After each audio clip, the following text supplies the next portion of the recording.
고린도전서의 모든 말씀을 보면 하나님의 뜻에 대한 이야기를 들려주고 있습니다. 하나님의 뜻이 무엇인가?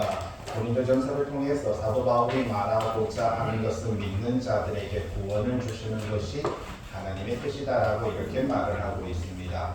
요한계시록을 통해서는 하나님의 백성들이 승리한다라고 하는 이런 의미를 가지고 있고, 마태복음은 하나님께서 죄 많은 인간들을 구원하신다라고 하는 것이지요. 요한복음을 통해서 바로 우리가 믿고 영생을 얻게 합니다라고 하는 것이 성경이 갖고 있는 여러 가지 특징이고 하나님의 의미이며 뜻인 것을 볼 수 있는 것입니다. 고린도전서는 바로 하나님의 뜻이 믿는 자들, 예수 그리스도를 믿는 자들을 구원하는 것이다라고 이렇게 말을 하고 있는데, 이 믿는 자들이, 성도들이 교회 안에서 신앙과 믿음 안에서 하나 되고 섬기고 사랑하며 살아가야 되는데, 교회 안에 너무나도 많은 문제가 있다라는 것입니다. 특별히 고린도 교회라고 하는 그러한 특징적인 여러 가지 요소들이 있다 보니까 교회에서 바닥 문제가 일어나고 서로가 내가 옳으니 네가 옳으니 하면서 다툼과 싸움이 일어나고 고소 고발을 하고 있는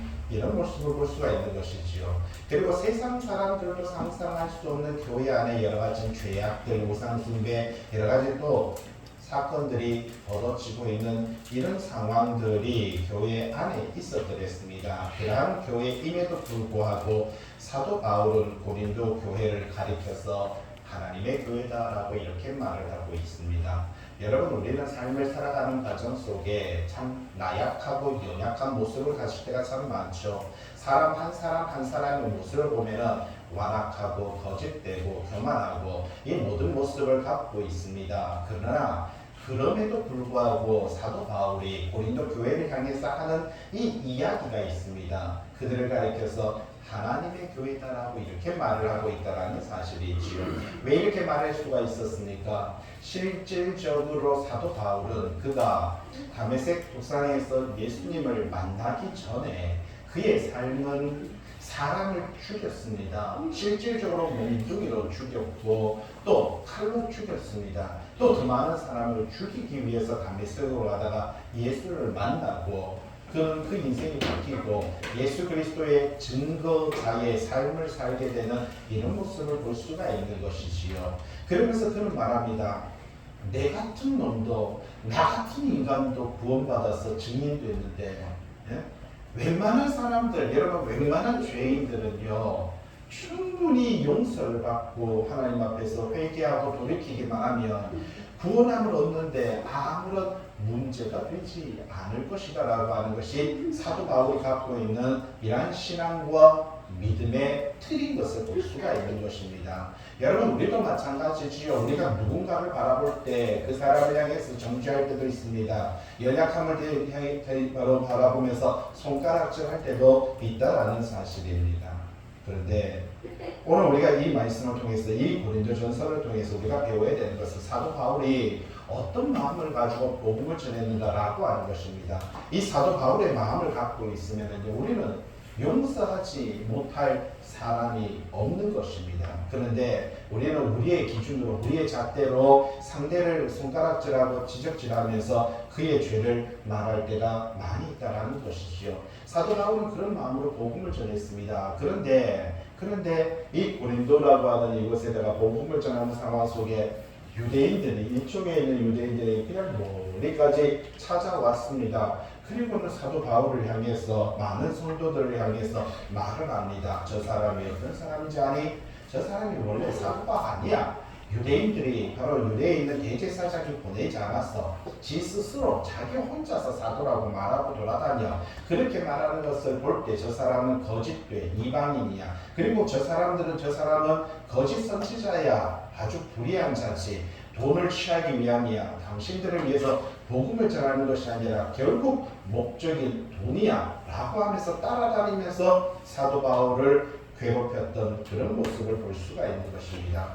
그러다 보니까 사도 바울은 자기 자신의 어떤 그 신앙과 믿음 안에서 내가 고린도 교회를 어떻게 전도하고 내가 어떻게 복음을 심었다라는 것을 눈물을 흘리면서 편지했던 눈물의 편지도 있는 것이고요. 그리고 이 고린도후서를 통해서 그러한 여러 가지 상황들을 이야기를 하고 있습니다. 그런데 사도 바울은 이 모든 사건을 통해서 고린도후서 1장에 보면은 온전히 하나님의 교회는요, 하나님의 은혜와 하나님의 평강이 있어야 된다라고 하는 그 이야기를 들려주고 있는 것을 볼 수가 있는 것이지요. 고린도서 1장 3절에 보니까 주 예수 그리스도의 하나님, 자비의 하나님, 위로의 하나님, 사도 바울에게는요 가장 필요한 것이 뭐냐면은 위로였습니다. 위로. 그가 그렇게 사역하고 그렇게 발돋움치며 그렇게 고생하고 그렇게 애썼던 그의 인생이 너무나도 비참하게 짓밟혀버리는 이러한 현실 속에 놓여 있었던 것을 볼 수가 있는 것이죠. 성경책이 있으면 아니면 책에 고린도후서 11장 23절 말씀 한번 보세요. 고린도후서 11장 23절에 보면 뭐라고 합니까? 내가 수고를 넘치도록 했고 오기 갇히기도 많이 했고 매도 수없이 맞았고 여러 번 죽을 뻔했고 40에 하나 감암매를 5번 맞았고 3번 태장으로 맞았고 1번 돌로 맞고 3번 파선하고 깊은 바다에서 지냈고 강의 위험, 강도의 위험, 동족의 위험, 이방인의 위험, 시내의 위험, 광야의 위험, 바다의 위험과 거짓 형제 중의 위험과 수고하고 애쓰고 자지 못하고 줄이고 목마르고 굶고 춥고 헐벗습니다. 여보세요. 사도 바울은 그의 글을 보면 도저히 우리 인간으로서 감당하지 못할 그런 어떤 시험 속에 연단 속에 삶을 살아갔던 것을 볼 수가 있는 것입니다. 그런데 그렇게 복음을 전했던 그의 인생을 사람들은요 음해하고 모독하고 비아냥거리고 이랬을 때 그는요 너무나도 위로가 필요했습니다. 하나님의 위로가 필요한 것을 볼 수가 있는 것이지요. 그러다 보니까 고린도후서에는요 끊임없이 하나님의 위로를 구하는 이 사도 바울의 모습을 볼 수가 있는 것입니다. 그러면서 말합니다. 나의 소망은 하나님의 나라 하나님밖에 없다라고 그렇게 말합니다. 이러한 환난을 당하고 고린도서 1장에 보면 고난을 받고 이러한 여러 가지 사형 선고를 받고 힘들고 그리고 2장에 보니까 내가 이 근심 속에 큰 눌림 속에 이 눈물로서 근심에 사로잡혀서 내가 이 모든 것이 벌 받는 것 같도다 라고 그렇게 말을 하고 있는 것을 볼 수가 있는 것입니다. 자, 그런데 그렇게 하면서도 그가 말하는 것은 온전히 예수 그리스도의 위로, 그분의 구원하심, 그분으로 말미암아 나는 소망을 갖노라라고 그렇게 말을 하고 있습니다. 1장 18절에 보니까 하나님은 미쁘시다 하고 이렇게 말하죠. 하나님은 신실하시다. 여러분 하나님은 신실하시다. 나는 부족하고 나는 연약하고 세상에 많은 사람들은 불의하지만 하나님은 어떠시더라고요? 미쁘시다. 나는 그 하나님을 믿는다. 그렇게 말을 합니다. 여러분의 믿음, 여러분의 신앙의 대상은 누구냐라고 하는 사실이지요.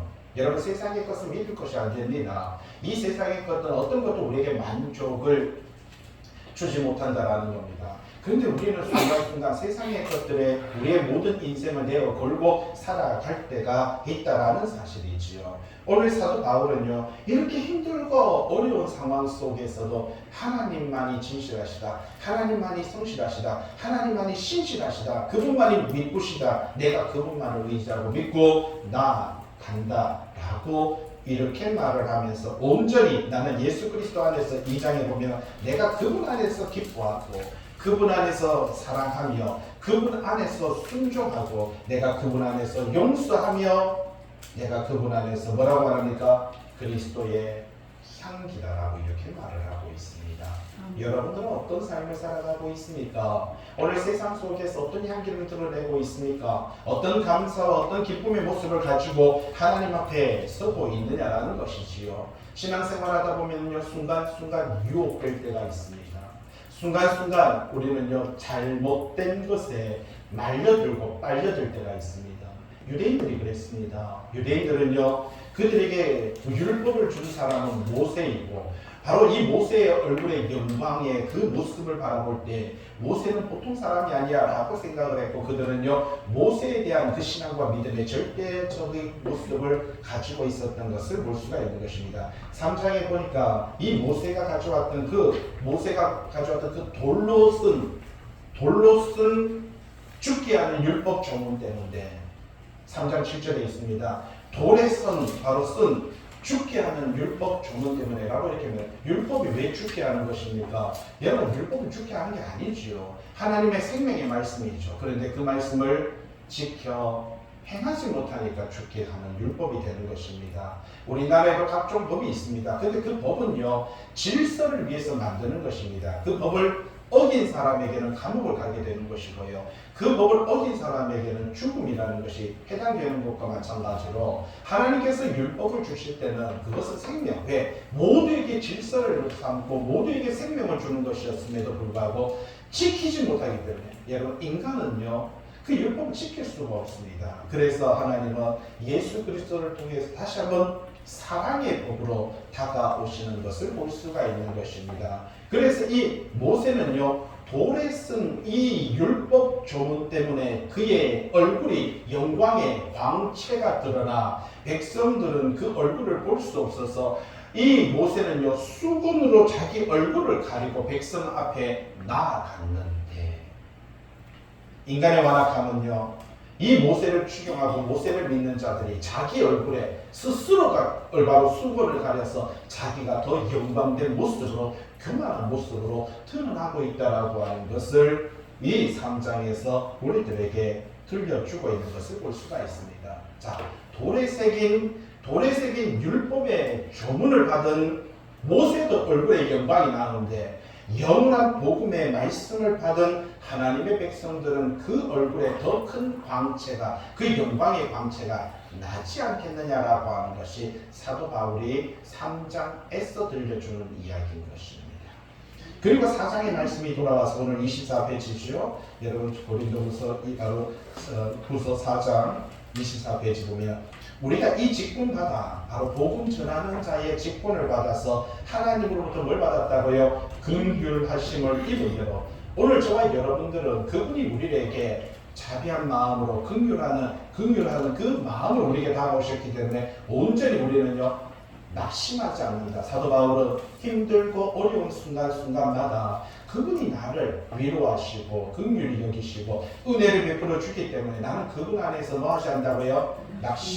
낙심하지 않는다라고 그렇게 말을 하고 있는 것을 볼 수가 있다라는 사실입니다. 사도 바울은 지금 고린도 후서를 통해서 첫 번째 1장에서는 환난과 고난에 대해서 2장에서는 근심과 눌림과 눈물에 대해서 3장에 바로 4장에 와서는 이제 낙심에 대한 이야기를 들려주면서 그러나 이렇게 근심과 환난과 눈물과 그 바로 이렇게 낙심이 있다고 할지라도 그분으로 말미암아 나는 위로를 받고 그분이 내 인생의 자랑이 되고 성도들이 나의 삶의 자랑이 됩니다. 그렇게 말을 하고 있는 것을 볼 수 있죠. 2절에 숨은 부끄러움의 일 이렇게 말을 합니다. 동그라미 이번에 한번 보세요. 맨 오른쪽에 보니까 수치스러운 일, 창피스러운 일. 그러니까 내가 복음을 전하는 것이 숨은 부끄러움의 일이 아닙니다. 그 바로 수치스러운 일이 아닙니다. 창피스러운 일이 아닙니다. 여러분 복음 전하는 것이 수치스럽습니까? 창피합니까? 우리는 지난주부터 바로 토요일날 여기 앞에 가서 전도를 합니다. 저도 제 인생에서 전도를 해본 적이 없습니다. 그러다 보니까 항상 누군가가 저에게 전도해야죠 할 때 저는 그게 너무나도 큰 숙제였습니다. 왜? 솔직히 저는 밖에 나가서 제대로 한번 전도해본 적이 없기 때문에 그렇습니다. 그런데 우리 집사님들하고 같이 전도를 하자는 이야기가 나오고 그렇게 합시다, 한 달 뒤에 합시다 라고 해서 이렇게 나가서 커피도 드리고 해봤습니다. 제가 은혜 받는 것 같습니다. 예? 제가 도전을 받고요. 제가 참 위로를 받습니다. 예? 아, 이것이 전도였구나. 이렇게 다가가는 것이었구나 하는 것을 저도요 느끼게 되는 이런 것을 볼 수가 있다는 사실입니다. 사도 바울이 어떻게 보면 우리는 사도 바울을 가리켜서 모든 이 지도에 보이는 이방인들에게 복음의 사역자, 사도다라고 그렇게 말들을 하고 있습니다. 그가 그렇게 나아갈 수 있었던 것은 그의 인생 속에 하나님께서 베풀어 주신 은혜에 감사함으로 그렇게 나아갔던 것을 볼 수가 있다는 사실이지요. 결단코 그것이 수치스러운 일이 될 수가 없습니다. 결단코 복음 전하는 것이 창피스러운 일이 될 수가 없습니다. 단지 제 입장에서 볼 때는 해보지 않다 보니까 용기를 내지 못했고요. 해보지 않다 보니까 그것이 그냥 근심이 되었고 걱정이 되었고 두려움이 되었던 그런 모습을 볼 수가 있습니다. 그런데 나아가 보니까 그들에게 작은 커피 한 잔이라도 작은 소금 하나라도 전달했을 때 모든 사람들이 지나가면서 반갑게 맞아주시고요. 또 한 번이라도 교회를 보면서 이쪽 교회구나 라고 이렇게 말씀을 해주시는 모습에 그냥 혼자서 위로를 받고 용기를 얻게 되는 이런 모습을 볼 수가 있습니다. 바울도 지금 그 이야기를 들려주고 있습니다. 2절에 보니까 숨은 부끄러움의 일을 버리고 숨은 이 내 마음속에 수치스럽고 창피스러워 얼마나 사도 바울이 힘들고 어렵고 고달픈 인생 속에서 복음을 전하다가 이렇게 창피스럽고 수치스러운 일들을 많이 당했습니다. 그러나 그럼에도 불구하고 그는요, 사도 바울은 뭐라고 하는가, 하나님의 말씀을 온전히 전하고 있는 이런 모습을 발견할 수가 있다는 것이지요. 거기 보면 동그라미 2번에 관주가 있습니다. 우리는 수많은 사람들처럼 하나님의 말씀을 혼잡하게 하지 아니하고, 여러분 하나님의 말씀을 혼잡하게 하지 아니하고 오늘도 한국교회 안에 전 세계 많은 교회 안에 매주마다 말씀이 선포되고 말씀이 주어지고 있습니다. 그런데 이 말씀이 하나님의 말씀이 아니라 성경 한번 읽고 나서 내 이야기, 자기 이야기를 하게 되고 정치 이야기, 사회 이야기를 하다 보면은요, 그것이 말씀으로 전달되는 것이 아니라 혼잡하게 될 때가 있다는 것이죠. 사도 바울은 말하고 있습니다. 나는 그렇게 전하지 않고 온전히 뭐라고요? 순전함으로 하나님께 받은 것 같이 하나님 앞에서 그리스도 안에서 말했다. 오늘 하나님의 교회가 이러한 교회의 신앙과 믿음의 말씀이 선포되는 그런 교회가 되어야 된다는 사실이지요. 자, 사도 바울은 말합니다. 나는 복음 전할 때 숨은 부끄러움, 그러니까 수치스러운 마음을 하지 않고 속임으로 행하지 않았다라고 이렇게 말하죠. 사탄은 거짓말하는 자입니다. 속이는 자죠. 그런데 이 속이는 그 모든 방법을, 모든 상황을 다 이용해서 사탄은요, 하와와 아담을 속이고 또 예수를 속이려고 했지만 예수님을 속이지 못했던 그런 장면들을 볼 수가 있다는 겁니다. 그런데 이 사탄의 추종자들이, 거짓 선지자들이, 거짓 교사들이, 여러분 오늘날 교회 안에 수많은 이렇게 잘못된 교리들이 교회 안에 들어와서 이들이 잘못된 교훈을 가르칩니다. 계시록을 통해서 발람의 교훈을 따르는 자, 니골라당의 교훈을 지키는 자가 있고요. 이세벨의 교훈이 교회 안에 깊숙이 침투해 있다라고 이렇게 말을 하고 있는 것을 볼 수가 있는 것이지요.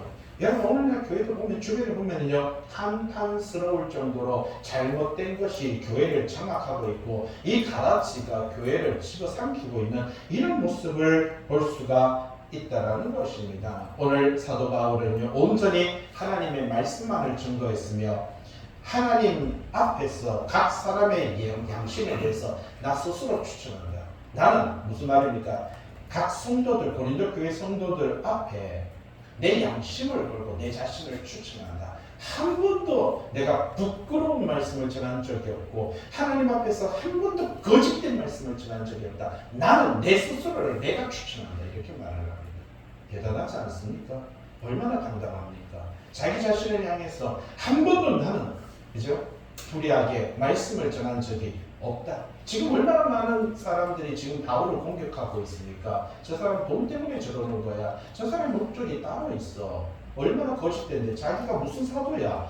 아니 사도라면 위임장이 있어야 되지. 그런데 실질적으로 저 사람은 위임장 없이 자기 혼자서 쫓아와서 자기 혼자 저러고 앉았는 거야 라고 말을 하니까 그는 양심을 걸고 이야기를 하고 있습니다. 3절 우리 복음이 가리었으며 망하는 자들에게 가려진 것이라. 자, 지금 사도 바울이 복음을 전하고 있는데 이 복음이 가리어졌다면 뭐라고 말을 합니까? 망하는 자들에게는 가리어진 것이다 라고 이렇게 말하죠. 밑에 고린도전서 1장 18절 같이 한번 읽어볼까요? 고린도전서 1장 18절입니다. 시작. 십자가의 도가 멸망하는 자들에게는 미련한 것이요 구원받는 우리에게는 하나님의 능력이라. 여러분 십자가도 예수 그리스도의 죽으심, 예수 그리스도의 메시아 되심은요, 멸망하는 자, 믿지 않는 자, 불순종의 사람들에게는 뭐라고 말합니까? 미련한 것이다. 여러분 믿지 않는 사람들이 오늘 이 시간에 출근 11시 피크 같은 시간에 아니면 서서 가을이 다가오는 이 시점에 교회에 나오는 성도들을 보면요 참 미련합니다. 그런데 한수 더 뜨죠. 거기다 교회 헌금까지 안 돼요. 더 미련한 거예요. 세상 사람들이 볼 때는 교회 다니는 사람은 미련한 것이지만 구원을 받는 우리에게, 저와 여러분들에게는요 이 예수 그리스도의 십자가가, 예수 그리스도의 그 말씀이 우리에게 뭐가 된다고요? 하나님의 능력인 줄로 믿습니다. 어떤 능력입니까? 예? 우리를 구원하는 능력인 거예요. 여러분, 우리가 영생을 얻는 능력인 거예요.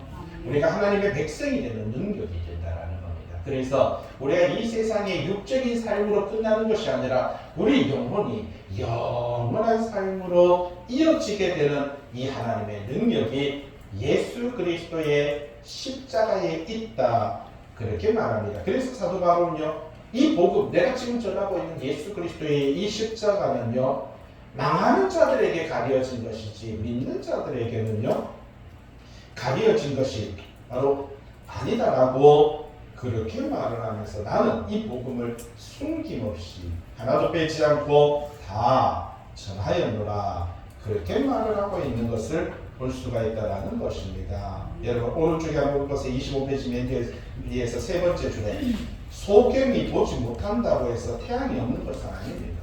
보세요. 여러분, 소경은요 항상 앞이 보이지 않습니다. 답답합니다. 그런데 이 소경이 보지 못한다고 해서 태양이 없는 것이 아니다라는 것입니다. 태양이 더 이상 태양이 되지 못하는 것도 아닌 것입니다. 항상 태양은 태양으로서 그 자리에 있는 것이죠. 문제는요 그가 소경이 까닭이다라는 것입니다. 우리가 하나님의 말씀을 깨닫지 못하는 것은요 하나님의 말씀의 그 영화로움이, 하나님의 말씀의 그 영광된 모습이 잘못된 것이 아닙니다. 단지 우리가 하나님의 그 놀라운 말씀을 제대로 보고 이해할 수 있는 이 눈이 열리지 않았기 때문에 우리는 영적 소경이기 때문에 그 말씀이 우리에게 다가와 비추어 존재하지 못할 뿐이다라는 것이죠. 온전히 우리가 그 말씀 앞에 우리가 영적인 눈을 뜨고 그 말씀 앞에 아멘으로 화답하면 그 말씀은 내 인생의 생명이 되고 내 삶의 영생이 되며 내 영혼의 양식이 된다라고 성경은 그렇게 말을 하고 있는 것입니다. 자, 25페이지 4절에 그 중에 이 세상의 신이 믿지 않는 자들의 마음을 혼미하게 했다라고 이렇게 말하죠. 이 세상의 신이라는 단어가 나타나고 있는 것을 볼 수가 있습니다. 이 세상의 신은 누굽니까? 밑에 있지요. 동그라미 이번에 있죠. 공중 권세자분이자 어둠의 세상 주관자, 이 세상의 임금, 이런 단어로 하고 있는데 뭐라고 말합니까? 사탄. 사탄을 가리켜서 이 세상의 신, 어떻게 사탄이요? 하나님께서는 많은 천사들이 있었습니다. 가브리엘 천사, 미가엘 천사, 그죠? 그런데 여러 가지 그 천사들의 천사장들이 있었습니다. 그런데 이 천사장들 중에서 그 중에서 루시엘이라고 하는 천사장이 있었습니다. 근데 그 천사들마다요 다 각각의 역할이 있었습니다. 가브리엘 천사는요 소식을 전하는 천사였고 미가엘 천사는 군대 장관이었죠. 그런데 루시엘에게는요 아름다움과 그리고 지혜와 그리고 왜냐하면 그가 통치하고 지배하고 다스려야 되기 때문에 그리고 음악적인 것과 모든 좋은 여러 가지 기능들을 그에게 허락했습니다. 그런데 이 루시엘 천사가 너무나도 본인이 아름다움을 갖고 있고 또 모든 지혜를 갖고 있다 보니까 그리고 하나님께서 그에게 특별히 특권을 주셨습니다. 우주를 그리고 이 지구를 다스릴 수 있는, 여러분 다스린다는 것은 질서를 유지하는 역할인 것입니다. 그런데 그에게 그러한 권세를 줬더니 그만 루시엘이 타락합니다. 여러분 대표와 연합에 의하여 루시엘이 타락하고 루시퍼가 되니까 그를 추종하는 수많은 천사들이 그렇게 귀신이 되는 것을 볼 수가 있는 것이죠. 그 사도들까지 그를 따라가는 것을 볼 수가 있다는 것입니다. 그래서 오늘 여기서 말합니다. 공중 권세 잡은 자라고 하는 것은 하나님께서 그에게 우주에 대한 권한을 주었습니다. 그러면 뺏으면 되지요. 하나님은 한번 줬으면 그냥 놔둡니다. 마지막 심판할 때까지 그것을 놔둡니다. 왜? 어떻게 사느냐를 지켜봅니다. 여러분에게 하나님께서 여러분의 영혼을 이 세상에 보낼 때 이 세상에 여러분들이 어떻게 사는가 스스로가 삶을 어떻게 잘 사는 사람도 있고 악하게 사는 사람도 있습니다. 여러분 믿음의 삶을 사는 사람도 있고 불신자의 삶을 사는 사람도 있습니다. 그런데 하나님은 그냥 두십니다. 왜요? 자유의지를 가지고 어떻게 사는지 그냥 지켜보는 것입니다. 그러나 그 결과는 확연히 다른 것입니다. 하나님의 말씀 앞에서 믿음의 삶을 사는 사람은 영원한 바로 하나님의 나라의 삶을 살고 이 땅에서 불신자의 삶을 살게 되면 영원한 지옥의 삶을 살게 된다는 것을 가르쳐 주는 것입니다. 그러나 그 선택 또한 자기에게 있기 때문에 하나님은 철저하게 그냥 지켜보시는 것이죠. 여러분 루시퍼도 마찬가지입니다. 처음 하나님께서 권세를 주었고 이 모든 권한을 주었는데 그것이 변질되고 타락하여서 하나님을 대항하는 이러한 지경에 이릅니다. 그런데 오늘날도 한국 교회 안에 성도들은 그렇게 하나님을 향한 신앙과 믿음으로 사느냐? 그렇지 않습니다. 오히려 하나님을 대적하는 자가 되어 있는 것을 볼 수가 있죠. 유대인들이 특히 그랬습니다. 하나님의 율법을 받고 그 율법을 어릴 때부터 주야로 묵상하며 모세오경은요 모든 유대인들은 달달 외웠습니다. 여러분 성경의 글로가 아니고 외웠습니다. 그랬던 유대인들이 예수님을 못 박아 죽여버렸습니다. 성경의 십계명에는요 살인하지 말라는 명령이 있습니다. 여러분 살인하면 안 되잖아요. 그런데 어떻게 율법을 지킨다 라고 하는 예수님께서 이 하나님의 이름을 망령되이 일컬었다. 무슨 뜻입니까? 자기가 하나님의 아들이고요. 나를 보는 것이 하나님을 보는 것이다 라고 말을 하니까 유대인들은 어디 하나님의 이름을 망령되이 일컬었다. 십계명의 세 번째 죄를 범하였다. 그래서 죽여야 된다. 살인하지 말라고 말했는데 죽여버리는 것을 볼 수가 있는 것이죠. 여러분 우리도 신앙생활하다 보면 이런 오류를 범할 때가 있습니다. 내가 믿음을 잘 한다는 것 때문에 남을 정죄하고 남을 비판하며 남을 손가락질할 때가 있습니다. 기도 많이 하는 사람은 기도 안 하는 사람을 정죄하고요. 헌금하는 사람은 헌금 안 하는 사람을 정죄하고요. 주일날 예배 나오는 사람은 주일날 예배 안 나오는 사람을 정죄하고요. 새벽 기도하는 사람은 새벽 기도하지 않는 사람을 정죄하고요. 수요 예배 나오는 사람은 수요 예배에 나오지 않는 사람을 정죄합니다. 여러분 우리는 모두가 주님 안에서 사랑으로 화목해야 된다는 것이지요. 서로가 서로를 섬기며 서로가 서로를 사랑하는 이러한 모습이 성경적이다라는 것입니다. 사절에 말하죠. 이 세상의 신 이렇게 말을 합니다. 공중 권세 잡은 자 밑에 보시면 에베소서 2장 2절에 너희는 언제요? 그때 지금은 아니고 그때 너희들이 예수 믿기 전에 복음을 알기 전에 그때 예수를 알기 전에 그때는 너희는 그 가운데서 누구예요? 사탄 안에서 행했고 이 세상 풍조 이 세상의 여러 가지 전통 문화 이 세상 풍조를 따르고 공중 권세 잡은 자를 따르고 지금 불순종의 아들들 가운데서 역사하는요. 여러분 불순종, 불신자들 세상 가운데서 역사하는 영이 뭐라고 말합니까? 공중 권세 잡은 자. 그거를 언제요? 그때 예수를 알기 전에 믿기 전에 그때는 라고 이렇게 말을 하고 있습니다. 밑에 보니까 에베소서 6장 12절에 우리의 씨름은 우리가 싸워야 되는 것은 혈과 육 그러니까 세상적으로 인간적인 전쟁이 아닙니다. 여러분 남편이 바로 남편하고 싸우는 게 전쟁이 아니에요. 아내하고 싸우는 게 전쟁이 아닙니다. 부모와 자식 간에 싸우는 게 전쟁이 아닙니다. 나라와 나라가 싸우는 게 전쟁이 아닙니다. 여러분 혈과 육의 싸움이 아니에요. 우리가 진짜 싸워야 되는 것은요 남편 때문에 내가 지옥 가는 게 아니고요 아내 때문에 내가 지옥 가는 게 아닙니다. 여러분. 여기서 보세요. 우리가 싸워야 되는 것은 혈과 육을 상대하는 것이 아닙니다. 통치자들, 권세자들, 어둠의 세상 주관자들, 하늘에 있는 악한 영들을 상대하는 거예요. 여러분 우리는 모든 배후에 누가 있는가라고 하는 것을 알아야 되는 것입니다. 요한복음 12장 31절에 이 세상에 대한 심판이라니 이 세상의 임금이 쫓겨났다. 자, 하나님은요 성경을 통해서 이 공중 권세 잡은 자, 어둠의 세상 주관자, 이 세상의 임금을 사탄이라고 말합니다. 그러나 그가 권세를 가진 것은 아닙니다. 그가 어둠이지만 어둠은요 빛이 있을 때 어둠은 물러가는 것입니다. 말씀이 있을 때 어둠은 물러가는 것입니다. 이런 것이 권세를 발휘할 수가 없습니다. 아무리 사탄이 세상적으로 하나님께서 권세를 줬지만 그러나 예수 그리스도 안에서 하나님 안에 있는 성도들에게는요 어떠한 접근도 할 수 없는 것입니다. 그래서 출애굽기에 보면은 바로 이 애굽 땅에, 여기 보면 애굽 땅에 10가지 재앙이 애굽 사람들에게 주어졌습니다. 그런데 하나님의 백성이었던 이스라엘 사람은요, 어떤 재앙도 받지 않았던 것을 볼 수가 있는 것이죠. 그게 빛과 어둠의 조건인 것을 볼 수가 있는 것입니다. 뒤로 넘겨서 26페이지 5절에 우리는 우리를 전파하는 것이 아니라, 사도 바울이 말합니다. 언제 우리가 우리를 전파했냐? 우리가 돈 때문에 그렇게 했냐? 나를 전한 것이 아니다. 뭐라고 말합니까? 같이 할까요? 오직 그리스도 예수의 주 되심과 또 예수를 위하여 우리가 너희의 종됨을 전파한다. 자, 여기서 핵심이 뭡니까? 예수 그리스도의 주 되심입니다. 온전히 우리가 삶을 살아가면서 교회 안에서 선포되어져야 되는 말씀은요, 예수 그리스도의 주 되심입니다. 우리의 주인이 되심입니다. 시편에 보면 여호와는 나의 뭐라고요? 목자이시니 주인 되신다라고 말합니다. 그분이 내 인생의 주인이 되시고 그분이 내 인생의 목자가 되실 때 내가 푸른 초장 맑은 시냇 물가로, 여러분 그분이 인도하시는데 그분이 광야로 사막으로 인도할 리가 있겠습니까?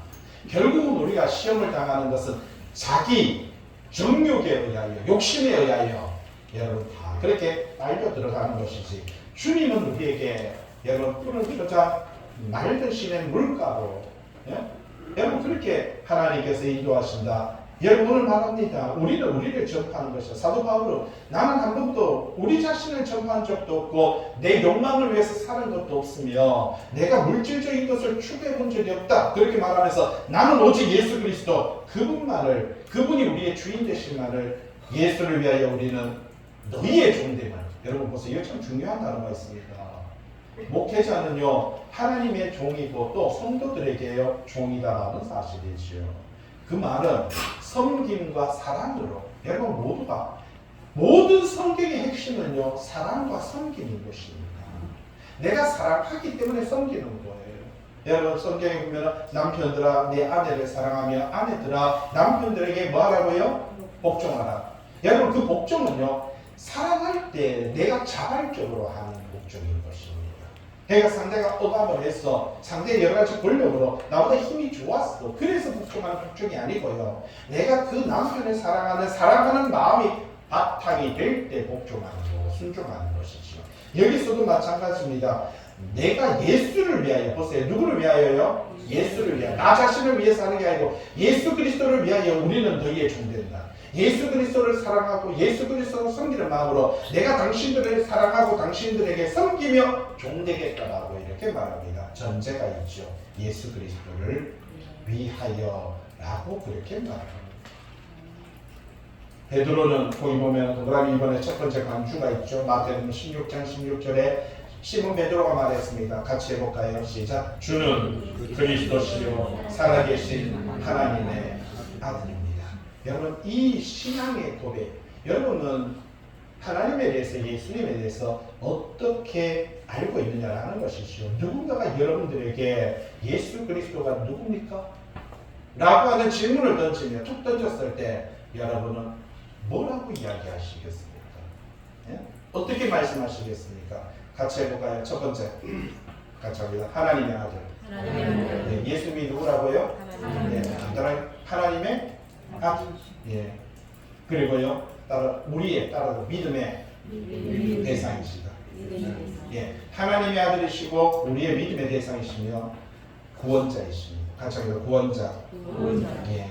바로 하나님이, 예수 그리스도는 하나님의 아들이시고요, 우리가 믿어야 되는 믿음의 대상이며 우리를 뭐 하시는 분이라고요? 구원하시는 분이다라고 이렇게 말을 합니다. 따라서입니다. 교회의 머리시다.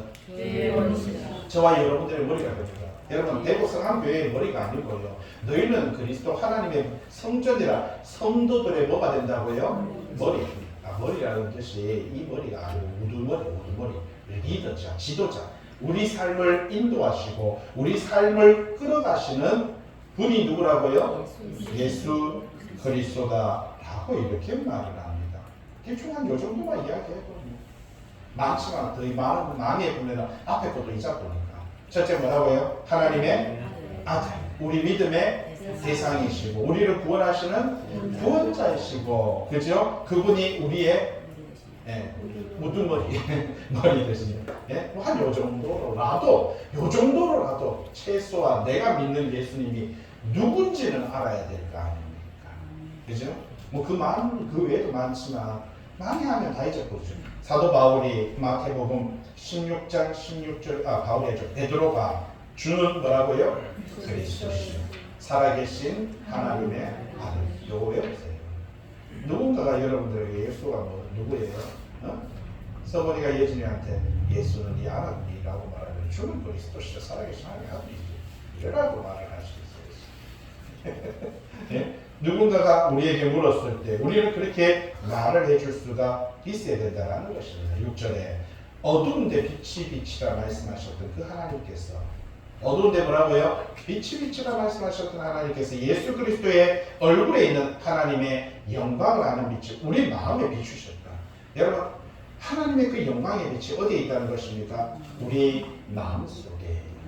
놀랍지 않습니까? 모세의 얼굴은요, 얼굴의 그 빛은 사라질 빛이었습니다. 그런데도 불구하고 백성들은 두려웠습니다. 얼굴을 그래서 수건으로 가렸습니다. 여러분 그게 우상이 되지 않도록 모세의 얼굴 영광이 우상이 되지 않도록 얼굴을 가렸습니다. 모세도. 그랬는데 오히려 가렸던 그 수건을요, 대제사장들은 자기 얼굴에 가리면서 자기가 영광된 모습으로 드러나는 어처구니 없는. 그래서 마태복음 23장에 보면 바리새인들과 서기관들이 모세의 자리에 올라섰어 라고 이렇게 말을 합니다. 네? 모세의 자리라고 이렇게 말을 하죠. 어처구니 없죠. 오늘날도 교회 안에서 이러한 자리를 좋아하는 사람들이 있는 것입니다. 7절 우리가 이 보배를 질그릇에 가졌다. 자, 여러분 예수 그리스도의 복음을 내가 어디에 가졌다고요? 질그릇. 내같이 연약하고 질그릇은 깨지기 쉽습니다. 너무나도 부족하지요. 내같이 죽을 수밖에 없는 죄인, 이 죄 많은 인간에게 하나님께서 뭐라고 말합니까? 이 보배를, 이 빛이 바로 복음을 우리 속에 두셨다. 영광이죠. 이게 은혜인 줄 믿습니다. 여러분 우리같이 이렇게 썩어질 몸, 깨어질 여러분의 육체에 하나님의 복음을 심어주는 것, 하나님께서 구속하여 주는 것, 은혜의 삶을 살게 하는 여러분 이 놀라운 것이 얼마나 큰 은혜입니까? 7절에 심히 큰 능력은 하나님께 있고 우리에게 있지 않다. 그렇기 때문에 우리가요 무슨 내 자신에게 능력이 있느냐, 예? 지금 보면 너튜브가 보니까 이상한 사람이 있습니다. 지팡이 하나 들고는 모세의 지팡이 그러니까 교인들 다 자빠집니다. 옷을 벗어가지고 이러니까 교인들 이러고 이게 무슨 모세의 지팡이에 뭐 아이고 병도 그런 예 그런 이상한 병을 얻어가지고 말입니다. 참 나와요. 그걸 또 좋다고 또 실시간으로 유튜브 하고 있어요. 무섭습니다. 왜 그렇게 하는지. 그런데 여기서 보세요. 이렇게 연약한 우리 인간에게 심히 큰 능력은 누구에게 있다고요? 하나님께 있습니다. 분명히 우리에게 있지 아니함을 알게 하노라 라고 이렇게 말하죠.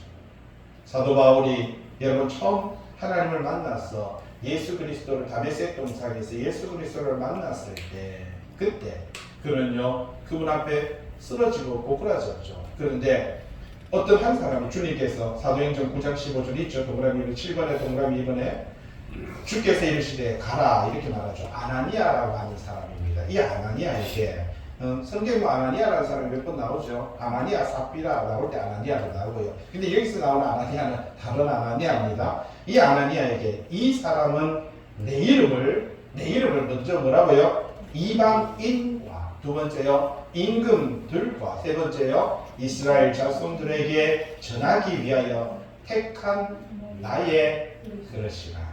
그래서 자기 자신을 질그릇이라고 말합니다. 택한 나의 순간순간 깨어질 수 있습니다. 연약합니다. 나약합니다. 우리도 우리 육체 영원하지 않잖아요. 여기 영원한 사람이 있습니까? 지금은 젊었죠. 지금은 나름대로 내가 내 다리를 내가 스스로 발을 걸어서 화장실을 갈 수 있죠. 복입니다.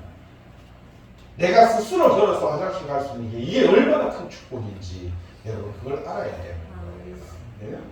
그런데 오늘 여기서 말을 하고 있습니다. 사도 바울이 말하는 것은 나는 하나님께서 예수님께서 뭐라고 말합니까? 이 사람 사도 바울은 내 이름을 예수 그리스도 이름을 이방인 그리고요 많은 임금들 그리고요 이스라엘 자손들에게 전하기 위하여 택한 내 그릇이다라고 그렇게 말을 하고 있는 것을 볼 수가 있습니다.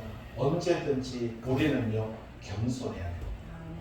하나님 앞에서 겸손해야 됩니다. 그리고 이 질그릇 같은 내가 드러나는 것이 아니라 내 안에 계시는 예수 그리스도의 복음만이, 내 안에 계시는 그 하나님만이 드러나야 된다는 것이지요. 27페이지 8절에 우리가 사방으로 우겨삼을 당하여도, 여러분 쌓이지 아니하고 답답한 일을 당하여도 낙심하지 아니하는 것은, 여러분 이렇게 삶을 살다 보면요, 이렇게 우겨삼을 당하고요 답답한 일을 당할 게 있습니까 없습니까? 있지요. 그래도 우리는 뭐 하지 않는다고요? 여러분 낙심하지 않는 것은 9절에 박해를 받아도 버림받지 않으며 거꾸로 때림을 당하여도 망하지 아니하고, 이렇게 할 수 있었던 모든 것은 내 안에 누가 있는 것입니까? 큰 능력이신 하나님이 계시기 때문에 10절에 우리가 항상 예수의 죽음을 몸에 짊어지는 것은 예수의 생명이 우리 몸에 나타나게 하니, 여러분 우리가 예수 그리스도 안에, 그분 안에서 삶을 살 때 그분의 십자가의 사건이 곧 나에게는요 생명의 사건이다라고 바울은 가르쳐 주고 있는 것입니다. 11절에 우리 살아있는 자가, 여러분 살아있는 자입니다. 우리는 살아있는 자예요. 영적으로 죽은 자가 아닙니다. 불신자들은 영적으로 죽은 자입니다. 왜? 말씀 안에 없기 때문에, 생명이 없기 때문에 죽은 자지요. 그러나 우리는 말씀이 있기 때문에 살아있는 자입니다. 그런데 교회 안에 다니면서도 말씀이 없으면요 살아있는 자라고 할 수 없는 것입니다.